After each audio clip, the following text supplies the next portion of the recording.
Hello बच्चों, कैसे हैं आप सब लोग। आज हम नया टॉपिक स्टार्ट कर रहे हैं class 9th force and laws of motion में से। हमारा जो टॉपिक है balanced and unbalanced force. Balanced और अनबैलेंस्ड फोर्स स्टार्ट करने के पहले हम देखते हैं कि फोर्स होता क्या है। ठीक है, फोर्स कोई भी ऑब्जेक्ट है हमारे पास में, अगर ये ऑब्जेक्ट है हमें इसे मूव कराना है, हमें इसे आगे की तरफ भेजना है, तो इन दैट केस हम उसे धक्का लगाएंगे। हमने यहाँ से धक्का लगाया, ये आगे आगे बढ़ बढ़ के यहाँ पर आ गया। ठीक है, ये जो धक्का लगाना हुआ ये हमने फोर्स अप्लाई करा है उस बॉडी पे। ठीक है, तो फोर्स अप्लाई करने से एक रुका हुआ ऑब्जेक्ट चल सकता है। अगर ये ऑब्जेक्ट चल रहा है, हमें रोकना है, तो हमने यहाँ पे कुछ रख दिया, अपना हाथ रख दिया जिसकी वजह से ये रुक गया, या हमने ऊपर से पकड़ लिया, फोर्स अप्लाई कर दिया जिसकी वजह से ये रुक गया। ओके, और अगर ये मूविंग ऑब्जेक्ट है, हमें इसका डायरेक्शन, मतलब ये इस डायरेक्शन में जा रहा है, एक पर्टिकुलर डायरेक्शन में जा रहा है, और हमें इसका डायरेक्शन चेंज करना है। मतलब चलते चलते हमने यहाँ से एक धक्का लगाया तो जिसकी वजह से वो ऐसे मूव करने लग गया। ठीक है, या फिर जैसे एक हमारे पास में एक बड़ा पूरा पेपर है A4 साइज का, A4 साइज के पेपर को हमने ऐसे क्रश कर दिया, क्रश करके ऐसे बॉल बना लिया। ठीक है, तो यहाँ पे हमने उसका शेप चेंज कर दिया।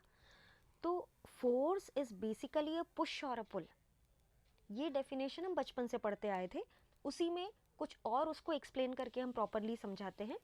विच आइदर चेंजेस, या तो वो चेंज कर देता है, और टेंड्स टू चेंज, इसका मतलब चेंज करने की कोशिश करता है, the state of motion of a body. तो स्टेट ऑफ मोशन, या फिर अगर कोई ऑब्जेक्ट रुका हुआ है, रुके हुआ ऑब्जेक्ट को वो स्टार्ट करने की कोशिश करेगा, दोनों चीज़ें, कोई भी चीज़ पॉसिबल हो सकती है। उसका साइज, शेप, डायरेक्शन सब चेंज करेगा, सो उसे हम फोर्स कहेंगे। जैसे यहाँ पे आप पिक्चर देख रहे हो, यहाँ पे ये बच्चा इसे ड्राइव कर रहा है।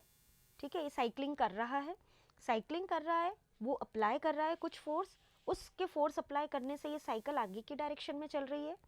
ठीक है, अगर ये सपोज ये जो सामान रखने का जो बैग, जो ये बास्केट है, ये सपोज रेस्ट पे है, जैसे ही इस लेडी ने इसे धक्का लगाया तो ये मूव करने लग गया फॉरवर्ड डायरेक्शन में। ये बॉल है, ये बच्चा खेल रहा है, इसने जैसे ही अपना किक मारा, बॉल आगे की डायरेक्शन में मूव कर लिया। ओके, और बलून को उसने अपने हाथ से प्रेस कर दिया है जिसकी वजह से उसकी शेप चेंज हो गया। ओके, तो यहाँ पे ये बलून का शेप चेंज हो गया है।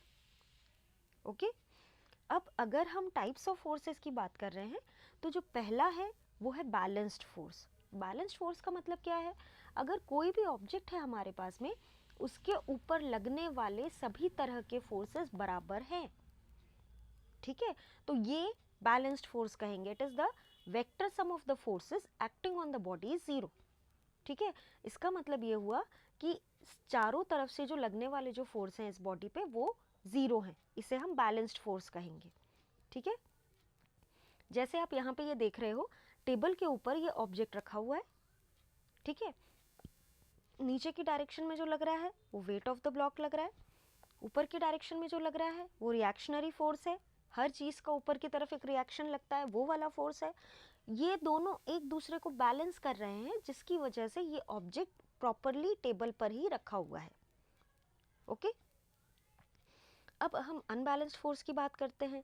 जब वेक्टर सम फोर्सेस का किसी भी बॉडी पे लग रहा है, वो ज़ीरो नहीं है, इन दैट केस वो अनबैलेंस्ड फोर्स होगा। जैसे कि आप यहाँ पे देख रहे हो कि यहाँ पे रस्साकशी वाला गेम हो रहा है, टग ऑफ वॉर जिसे कहते हैं। तो यहाँ पे दो बच्चे हैं, यहाँ पे एक ही बच्चा है, तो बट नेचुरल है दो बच्चों की ताकत ज़्यादा होगी, जिसकी वजह से ये पूरा की पूरा गेम राइट हैंड साइड की तरफ जा रहा है। तो यहाँ पे अनबैलेंस्ड फोर्स है, यहाँ पे ज़्यादा ताकत है, यहाँ पे कम ताकत है, जिसकी वजह से ये पूरा की पूरा इधर जा रहा है, तो इसे हम अनबैलेंस्ड फोर्स कहेंगे।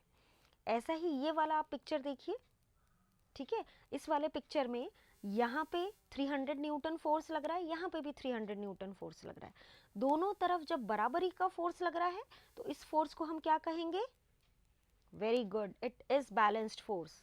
और यहाँ पर एक ही बच्चा है अब, और यहाँ पे तीन बच्चे हैं, 3 बच्चे 300 न्यूटन का फोर्स लगा रहे हैं, यहाँ पे एक ही बच्चा 100 न्यूटन का फोर्स लगा रहा है, तो बट नेचुरल है फोर्स इस तरफ ज़्यादा है, तो ये जो रस्सी है ये इसी तरफ मूव कर जाएगी, ये बच्चा भी इसी तरफ मूव कर जाएगा।